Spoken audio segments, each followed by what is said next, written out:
আসসালামু আলাইকুম বন্ধুরা, আজকে ছিল ঈদের আগের দিন মানে চাঁদ রাত। তাই আমরা ঘুরতে গিয়েছিলাম বাজারে। আর সত্যি বলতে আজকের পরিবেশটা ছিল একদম অন্যরকম।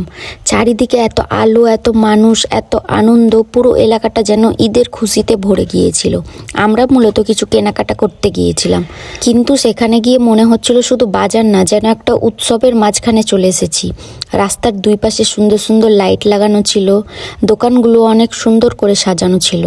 ছোট ছোট বাচ্চারা নতুন জামা পরে ঘুরছিল, সবাই খুব খুশি ছিল। এত ভিড় ছিল যে হাঁটতে কষ্ট হচ্ছিল, কিন্তু তারপরেও সেই ভিড়ের মাঝেও একটা অন্যরকম ভালো লাগা কাজ করছিল, কারণ সবাই ঈদকে ঘিরে আনন্দে মেতেছিল। কেউ জামা কিনছে, কেউ জুতা কিনছে, আবার কেউ পরিবার নিয়ে ঘুরছে। চারিদিকে শুধু হাসি আর আনন্দের শব্দ।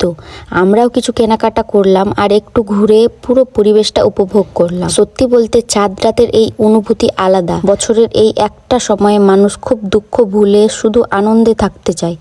আজকের এই ঘোরাঘুরিটা আমাদের অনেক ভালো লেগেছে। এমন সুন্দর মুহূর্ত পরিবার আর বন্ধুদের সাথে কাটাতে সত্যি অন্যরকম শান্তি লাগে। আশা করি আমাদের ভিডিওটা ভালো লাগবে। ঈদ মুবারক সবাইকে।